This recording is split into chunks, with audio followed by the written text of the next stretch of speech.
Welcome to Alien Investigations, the show that investigates UFOs, alien phenomenon, and strange news around the world.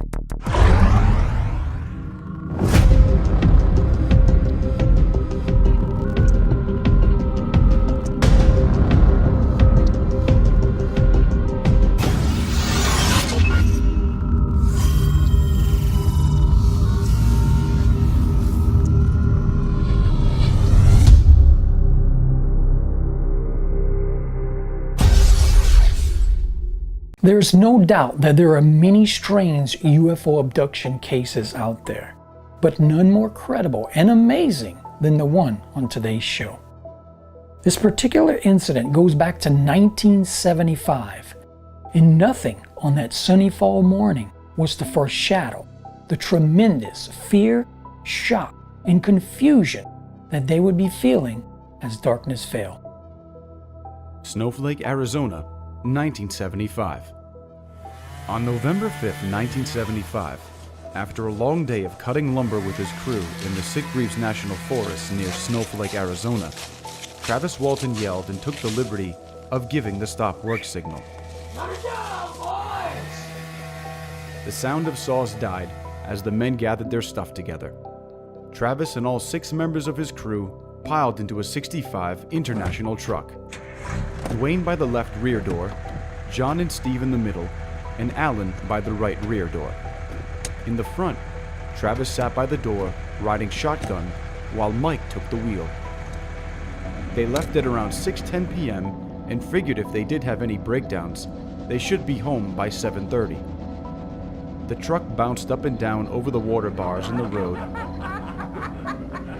They prevented the road from washing out in the rainy season. All of a sudden, a bright light coming through the trees on the right caught Travis Walton's eyes about 100 yards ahead. At first, he thought it was the sun going down in the west. Then it occurred to him that the sun had set a half an hour ago. His second thought was that it could have been some hunters camped there, headlights, or maybe a fire. As they grew closer up the road toward the brightness, they barely got a glimpse through gnarled branches before they rolled past the opening in the trees. They rolled past the intervening evergreen thicket to where they could have an unobstructed view of the source of the strange radiance. "My God," Alan yelled. "It's a flying saucer." There, a mere 20 feet above the ground, a strange, golden disc hovered silently.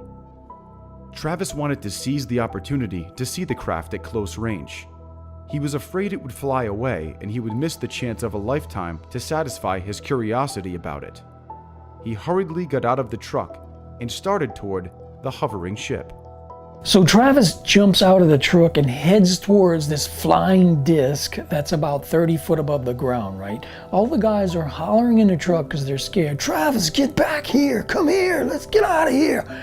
They don't know what's going to happen, you know. They're fear for his safety. But Travis is a lot like me. He's an investigator, right? I want to see what this thing's made of, right? I want to see what it's all about.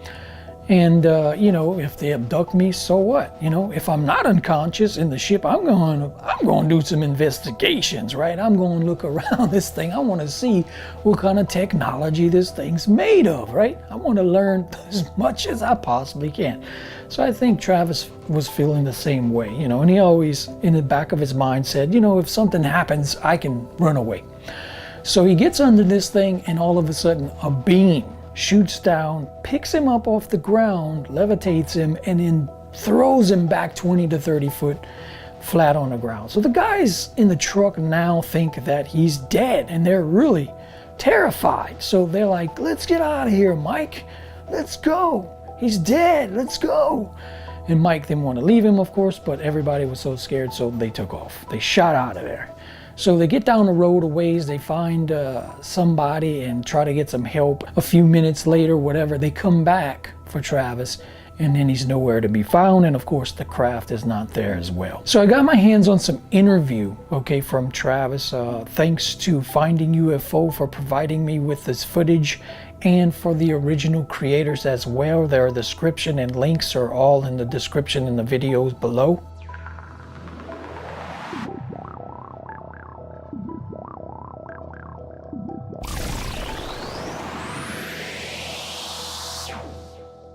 I don't know where in the 5 days and 6 hours this conscious period that I recalled at that point occurred. You know, whether it was immediately after being hit by that energy, or whether it was immediately before being let off, or maybe some other point in between. You know, I speculate that, you know, I'm pretty convinced now that there was a period of time during the 5 days in which I was conscious and experienced interactions with some of these beings, but I you know, I don't have any details to report, just, you know, vague sorts of things. But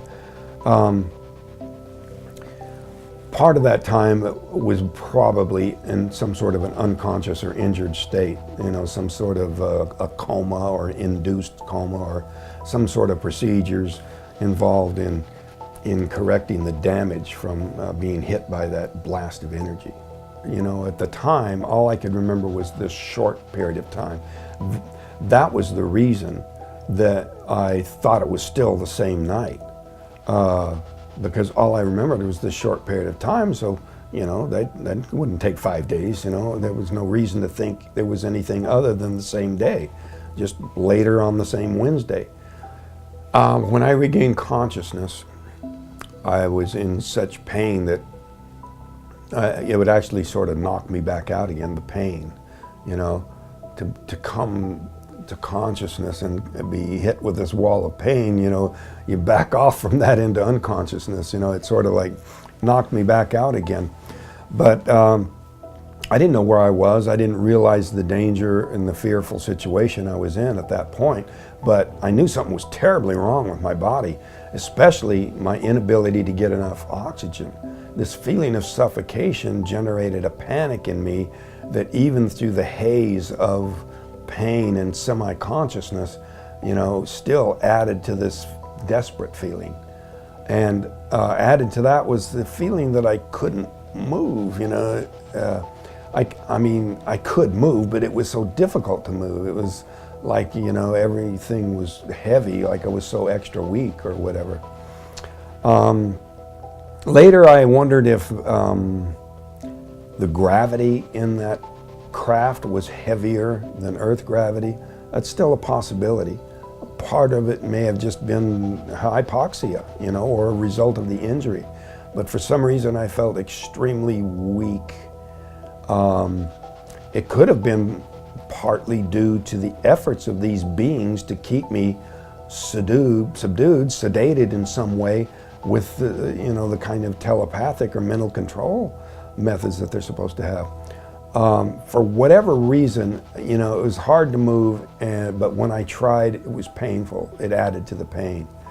I was lying on my back. I was looking up at a light over me, and at first I said, you know, not realizing, you know, where I was or what had happened. Then I remembered approaching this object, you know, the amazing sight in the woods, but I thought that somehow I'd been hurt, because my last thought was retreat, run back to the truck. So I thought, you know, that maybe I'd been hurt running back to the truck, fall and hit my head or something, that you know, run under a limb and hit my head on a tree.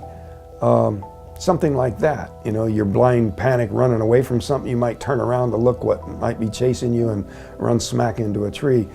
You know, those are the kinds of impressions that I had, that somehow I'd hurt myself and I was in a hospital.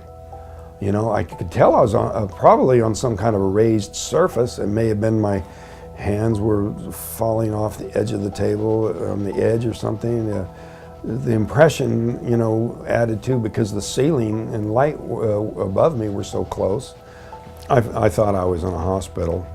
You know, it was an alarming situation to think that I had been, you know, hurt that seriously. You know, the pain was very great. It was excruciating. So I figured I had some pretty serious injury, but I felt I was probably safe in a hospital, that I was being taken care of. There was some sort of device across my chest. I had a lot of pain in my chest. So maybe this thing was some sort of treatment, or, you know, I didn't know. I couldn't see all that clearly. It was blurry and double vision. And I could hear the sounds of movement around me, and I just took this to be doctors, that things were being taken care of. I was on some sort of a raised table, a gurney operating table or something. And then when I looked in the direction of the movement sounds, you know, I could see blurry forms that I thought were doctors wearing surgical caps and masks, you know, with just an area across where the eyes would be that would be uncovered by that. But when I sharpened the focus in my eyes, I could see that was not the case, that I was looking into the face of this creature. And then I knew I was not in the hospital, and I was in very great danger. I felt that, you know, this was extremely life-threatening. And here this face was so close to me, another right behind him, that, you know, the fear gave me the strength to raise my arm and try to hit him away. But it was so weak, I could barely move my arm, and it wouldn't have killed a fly. It pushed the one that was standing close to me back, and he fell into the other one. But almost in the same motion, I was rolling away from him, and this object across my chest fell off. But my attention was riveted on them. They were immediately coming around the table towards me. I got on my feet and staggered back. I felt very weak and unsteady, and I backed up. I was actually sort of stumbling backwards, and I bumped up against a shelf or a workbench, and there was an array of instruments laying out there. It was just a quick glance. I didn't stand there and study them. I was just riveted on these creatures coming towards me. I just glanced, grabbed the biggest thing I could find, and started flailing in their direction to keep them from coming any closer. And they stopped, and at that moment was the peak of the fear and you know, the focus of my nightmares for months afterwards was this point at which they stopped with their hands extended towards me and staring in a way that felt invasive and intrusive, like they were looking inside of me in a way that just gave me this squirmy feeling in my head that it was agonizing. It was horrible. For a long time, I thought it was just the countenance, just looking into their faces, and the threat that they were approaching. But, you know, I came to realize that it had to do with the stare, and the stare was them trying to reassert control. I think that, you know, somehow they were acting in unison, all of them, to try to combine their power to, you know, to calm me or keep me from, you know, doing them any harm, at least, you know, but to get me back under control, and it wasn't working. That was a traumatic moment, to, you know, the face-off with these creatures. But, you know, once it was apparent they weren't going to physically or even telepathically control me, they turned and left the room and went to the right. And I went out the passageway, afraid that they would return to that room with reinforcements or whatever. And so I went in the opposite direction that they had gone. Continually fearful that they were still pursuing me, but in a passageway that was very cramped, claustrophobic to the max because it was dimly lit, very small space, and I was struggling to breathe the whole time. Just adding and adding to the panic was this feeling of suffocation, this feeling I was about to pass out from lack of air. And were they behind me? Were they pursuing me? Or was around this tight curve that I couldn't see more than a few feet ahead, was I going to run into something worse? So, you know, all this compounding the fear, looking desperately for just a way to escape any way I could, you know, sort of a blind struggle to just open a door and get out of here, you know.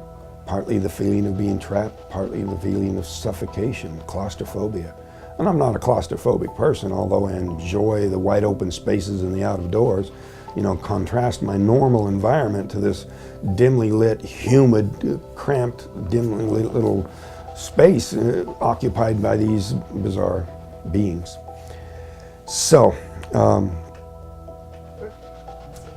in my panic, I ran past one doorway, just more fearful of what was behind me than even, you know, just putting a little distance, little as it was, between me and them. It possibly could have even been an escape route, but, you know, I was out of control with fear. I came to a doorway, got a little better grip on, and looked in, and I saw doorways on the opposite side of this little round room in there. So I was thinking to cross over, open one of them doors, and perhaps escape. You know, in hindsight, checking out reconstructing what the interior layout was, wouldn't have possibly led to an outside, but that's what I was thinking at that point. When I moved into the room, I didn't move directly into the center of the room at first because I was fearful of the chair in the middle. It was a high back chair, and I was afraid there could be someone sitting in it.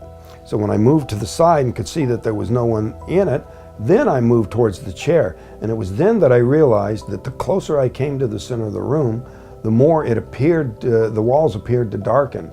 The walls, the floor, the ceiling were darkened except for points of light. Now this looked to me much like, you know, the night sky out in the woods, where you see, you know, far more stars than you see in any city. It was a planetarium kind of a projection, or perhaps even a way of viewing where this thing was at, an actual view of the outside. But whatever it was, you know, my main concern was open these doors. When I went to what I thought were doors, I'm not even certain they were doors, they probably were, but it was just a rectangle on the wall with a rather smooth surface. You know, the door was just level with the wall, but there was no doorknob, no button to push it. I saw no way to open it. I don't know if they operate these things with their minds or whatever, but I assumed that perhaps the buttons that were on the arm of this chair might open the door. I tried some of them. None of them seemed to, well, most of them didn't seem to do anything. There was some that seemed to move these lines, black lines on this screen. Nobody had ever heard of touch screen in those days, and I didn't touch the screen to see if that affected anything on the screen. I did move the arm, the lever on the arm of the chair, and that moved the star pattern, which was very disorienting. You know, it was a kind of a dizzying sort of feeling to have all of these reference points move in unison. I was already unsteady on my feet, and so it was kind of gave me more vertigo than I already had. And I was thinking of pushing another button, thinking, you know, one of these has to open one of these doors. And then my attention was suddenly diverted, whether it was a change in the light from the door that I'd just come through, or a sound. I'm not sure what, or maybe just something out of the corner of my eye. But I turned, and there was a man in the door that I just come through. And I immediately, you know, this was a familiar human form. It was very reassuring to me to think that this was somebody there to rescue me. You know, police or military, Air Force, NASA, something, you know. And so I started towards him and was just babbling, you know, questions and trying to tell him about these creatures that were in there. And it was very, probably looked pretty crazy, you know, the frantic, the hysteria that I was displaying there. Just describe what he looked like. This was a human-looking being. This was somebody that would pass in a crowd. You know, a tall, young man, light-colored hair, light-colored eyes. Something odd about the eyes. I wasn't really focused on that at that point because he had this glass helmet over his head. But at this point, I was mainly trying to get a response about where I was and where you know, get me out of here sort of thing. So when he took me by the arm and was leading me out, I figured this was a rescue, and I was only very happy to go. So we went through what I think was an airlock. This door closed and that door opened, and we went out, and the air was cooler and fresher and so much easier to breathe. But I was almost blinded by the brightness. It was just, normal soft sunlight sort of look, but it's so much brighter than the interior of that craft. And but so much of a relief to be in a cooler, easier to breathe situation. We went down this really steep ramp, and I really had to sort of watch. I was, sort of hanging on to him because I was unsteady on my feet. The ramp had a very sure gripping surface. It wasn't corrugated or had any bumps or major surface features to it. It was just some kind of surface that you could walk on without falling down. But I tried to look around just a little bit. I was mainly concerned about where he was taking me. And he seemed to be in a hurry because he was making me move faster than I felt able to. I was weak and unsteady on my feet. I glanced around enough to see that there were some other disc-shaped craft parked inside of this enclosure. At this point, the craft we came out of was parked inside of this big hangar-like building, or it might have been part of a larger craft. Some people think it was like a mothership or something, or it could have been like just an airplane hangar somewhere. The wall behind us was composed of glowing panels that curved up into the ceiling. So, the room was shaped like a quarter of a cylinder laid on its side. And but he led me towards the vertical wall opposite this that was just solid wall. It wasn't made out of glowing panels. And through some doors down a hallway, and we went through some other doors into a room where there were some other people. They were very similar to him. A similar dress, similar coloring, light colored hair, light colored eyes. But it was there that I started to notice something sort of unusual about the eyes. But again, my focus was on where am I, what's happening to me, what just happened to me, what are you doing with me? And then I wasn't getting answers to these questions. And I started to become alarmed that this wasn't a rescue at all, that I was still in some kind of terrible situation. Do I trust these people? They won't even answer me. And they're leading me. They're taking me by the arm and putting me over towards this table. And then so I started to pull back. If they're not going to answer my questions, I'm not cooperating. And they were so much stronger than I was.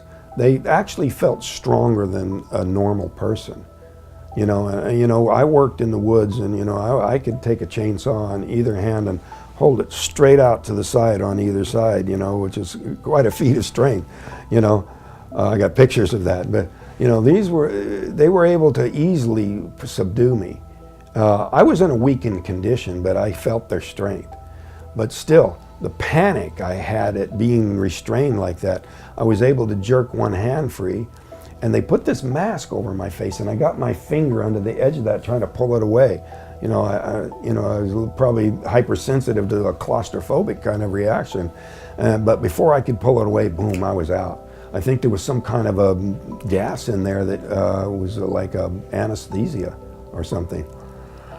But there was something odd about those eyes. And, I worked with an artist to do my best. I probably ought to do some more drawings to try to figure that out. Here, even 38 years later, there was something about the eyes that was just not quite familiar.